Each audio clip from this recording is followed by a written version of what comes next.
One of the biggest challenges when it comes to making videos is simply finding the time to do so. Well, I'm joined by Craig, and today we're going to share some of our favorite AI tools that have significantly sped up our workflow. Craig, I want to talk about first planning and scripting the video, because I think if you can get this right, you can seriously speed up your whole entire process. Absolutely. Yep. And we all often preach here that the topic, your idea, the big idea is one of your most important, if not the most important factor in creating a successful video. And so this planning and scripting phase is huge. And we often use these AI tools to help us, create better videos. Yeah. So let's talk about number one. Let's talk about Notebook LM, which essentially the way I would explain this is ChatGPT, but you can train it on which data you want it. So for example, you can basically attach any link as a source, and then the AI is going to use that based off whatever prompt you get it. So what kind of sources can you actually train Notebook LM on? Well, there's several different sources. We have Google Drive, Google Slides, links to websites, YouTube videos, or any like text you want to prompt it in. Amazing. And then you can even upload PDF files right into Notebook LM. And so the way I have used it is when I'm trying to research a product or maybe a video topic. So on one example, I was comparing the GoPro to the DJI. And typically the way I would go about this is I would watch several different YouTube videos, get all the spec sheets and order all the information in one place. And so this is a great way to organize all those things. I can place a shopping B&H link and have all the specs data. I can upload different creators comparisons. And it's not for me to copy or steal, but just kind of get a pulse on what people have experienced. And that's basically the process I've always done before. It's just helping me do it a lot quicker. From there, you can ask Notebook LM basically any question, like what's the battery life difference? Which one is better for this type of beginner? Or which person would recommend the GoPro or pick up the Action 5 Pro? So I'm really just able to get really specific. And I think what's the important thing to do is always fact check and make sure, go back, and it's never to fully replace what I'm doing. I'm definitely going to add in my own thoughts into the video, but just to get a good outline of what I want to discuss. It's just a lot. It's just super helpful. It is kind of like a catch-22 where you're able to train it on your specific sources, which is such a cool thing. And you can give it the inputs that you specifically are looking for it to be trained on. But then at the same time, you got to hope and rely that the sources you're training the AI on are accurate for this kind of content planning. And this is a little bit step up above ChatGPT, because if you just did the same thing in that, you don't know where the sources are coming from. It may lie to you about certain things or pull from an older model so that data's not accurate. So just it gives you a nice outline to go from, and then also do your due diligence. And so in a creative way I use this, which I found just absolutely fascinating, was I actually did an entire audit of our course that we offer here at Think Media. If you don't know, we offer a course called Video Ranking Academy, where we teach you how to rank your videos in YouTube search results and just create compelling content. So we have a course for this. And I actually went through literally our entire course library, and I made notes about it and very detailed notes. This was a 45-page PDF document that I created. And what I did is I actually trained Notebook LM on this PDF.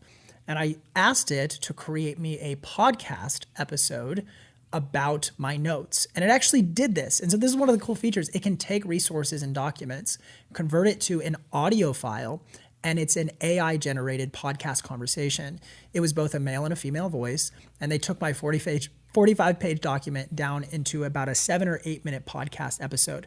So instead of somebody trying to sift through all of that content, they could listen and get the key points of my audit for our learning design, our course design team, and gather all of those thoughts based off of an audio file, which I just thought was one of the coolest examples of AI that I've seen in recent history. Yeah, I think it's super important in terms of communication and be able to understand what is processed. But you provided 45 minutes of your own brain power, your thoughts, and it was just able to condense that information, maybe summarize what I think. I read the the kind of the synopsis of Yep. what each thing was, so I could get a general overview of what things we would need to work on, and then you could always reference your article to go in even more granular. Yep, exactly. Wonderful. Well, our next tip is ChatGPT. This is like probably the most frequent AI tool I do use. Yeah. Everything from generating outlines, brainstorming content, even just improving the wording of my videos. Typically, when I script out a video, I want to make sure my hook or the first 30 seconds of my video is really targeting the person I want to speak to. Yeah. What are their pain points? What solutions are they looking for? And even like a little outline of the video in the hook. And so for ChatGPT, we've used it for that in terms of like an outline. Like, okay, I know I want to cover this, this, and this. What's an organized flow that makes sense? And then even more so, title ideas. If you have, one title, but you want different versions, it can smartly, this actually has proved quite a bit from the early days where it was all very generic. These can give you very powerful keywords in it using SEO. And I've personally noticed, even with broadly speaking, but specifically with titles as your example, that the more you use the software, the better it is. And if you allow it to kind of train itself on your conversations in your memory, and you keep those conversations over on the left side, it can pull those conversations and use those to formulate new responses. And so it's learning, like, oftentimes we'll direct, like, I actually like the titles or the ideas that you gave me in this direction. And then it can start learning that, and those effects compound so that it's giving me better and better responses the more I use the software, which is just an encouragement to, like, I know you and I, we're in the software every single day. We're using it to workshop ideas.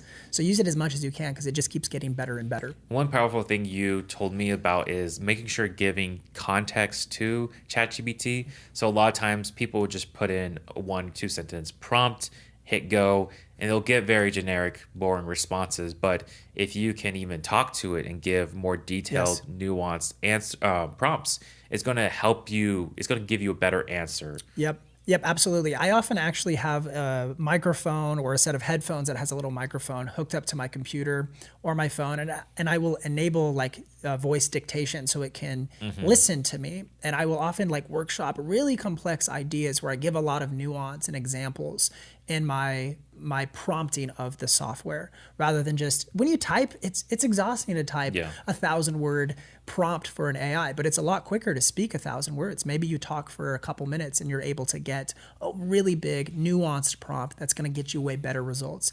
AI is only going to give you what you put into it, and I think that's really important to remember. And then for you, in terms of your YouTube approach, how are you using this in your workflow? I mean, on a day-to-day basis, what I've actually found for myself, what I like, is I'll use it to workshop, my scripts, my hooks, and then I'll get it to a point where, based on my research and workshopping with AI, my scripting is in a good place. But then what I'll do is maybe I went a little bit too niche down with my idea. And here at Think Media, we like to try to get things as broad appeal as possible. So what I'll do is I'll upload my script to ChatGPT, and I'll say, I think this idea is a little bit too niche down, and it might kind of hone us in on too small of an audience. What can we do? What kind of questions might we be able to build into the hook, or throughout the video, we can add multiple pain points of different types of creators so we can broaden the appeal for a wider audience. So that's just one use case. I mean, I use it all the time for different reasons, but that's one specific example. I love that. Definitely a great way to get the foundation early on. Planning, scripting, having a good idea is going to set up your whole video for success. Now we move into I would call it post-production, the editing side. This is another area where you spend a lot of time. It's very tedious. So any sort of editing tool, I'm a big fan of. One of my favorites, and we said this multiple times on Think Media, is Gling.ai. What I love about this tool, basically, if you have a script, you do talking head videos, and you make lots of mistakes, as I do plenty of times. All the time. 17 takes later, I finally get it right. Well, this tool will automatically cut out the bad takes, remove silences, even filler words like ums and buts, cuts those out, and gives you a great rough cut of your video. From there, you could export it as an MP4 or even go into an editor like Premiere or DaVinci Resolve. And from there, I can even fine tune the edits, which I love the ability to have that flexibility, change it out, and get the timing exactly where I want it. So super useful tool, especially if you do YouTube content.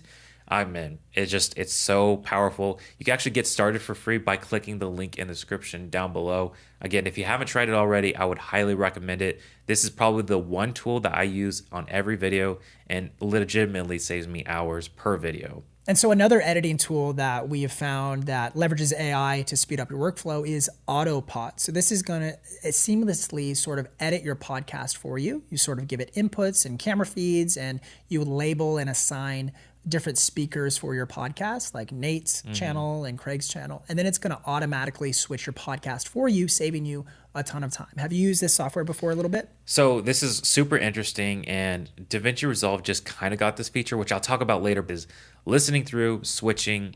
Even if you did it in real time, if you have an hour-long podcast, that's an hour of editing and maybe more. This can literally do it within minutes or seconds, cuts your podcast. And I would say it gives you a good rough cut, and then you can go in and polish it to your needs. And I always love a tool that allows me to be more creative.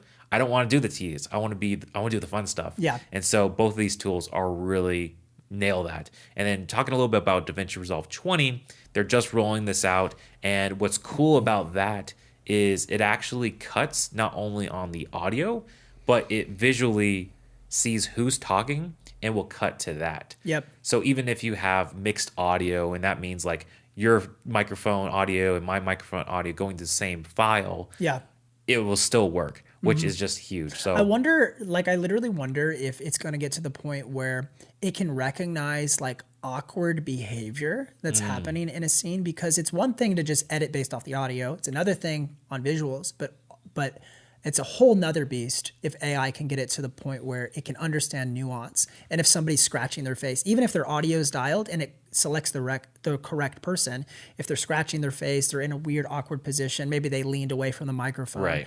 I'd be interested to see where AI goes.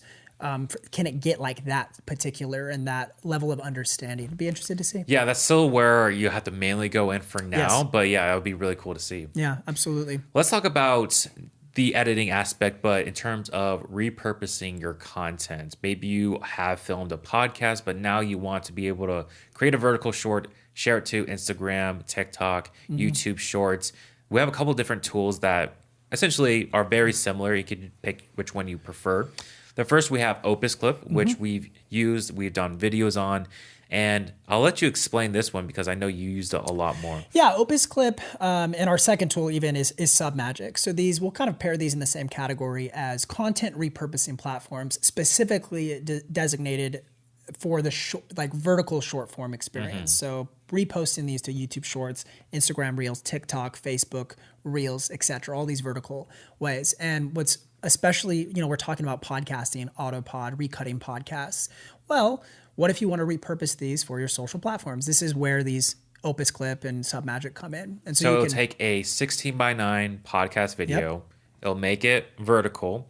It'll also add captions and even B-roll now automatically, and will give you a nice 60 to maybe even longer short that can be easily shared. Exactly. That'll help you grow your audience and grow on these different platforms as well. So super cool. Great way to leverage your content you already have. Even if you have libraries of content, you could easily use this tool and pick out a few ones that resonate and you can share with your audience. And typically the way it works is most of these short form repurposing, it works the same way. You can sometimes upload an actual video file, but the easier way is if you already have content that's on YouTube, just grab a YouTube link of that long form video, copy that into Opus or Submagic, and then it's going to process the video for maybe 10 or 15 minutes. And that video could be as long as like 1 to 2 hours. And it's going to take that file and generate like 15 to 20 different shorts out of that file in a matter of seconds after the video finishes processing. And typically I found that of 15 to 20 options, you're going to get like 4 or 5 that are really good and then some that are a little bit worse. But it does all of the auto reframing for you. You can now go in, all of these softwares typically let you add custom B-roll now. That didn't used to be the case. You used to have to just rely on whatever content was in the file itself, and then you could adjust some of the captioning. But now you can add some custom B-roll to elevate your content even That's more. wonderful. And there's even ways where you could, if you want to, generate like dedicated shorts. So we could sit here with a vertical camera, record a dedicated short that's not a repurposed opportunity. It's actually a brand new piece of content, and then upload that short to Opus or Submagic to reduce your overall time. It's going to do auto captions for you. You can add B-roll in a lot quicker ways than you would be able to opening up like a Premiere Pro or DaVinci editing software. So these are cool tools. Anything to save you time as a creator, I think, is valuable because you can spend more time creating content, less time in post-production trying to manage files. So many great tools, and if you want to learn how to make YouTube videos even faster, there are several different tips that I've learned in the content creation process. If you want to learn more about that, check out this video right here.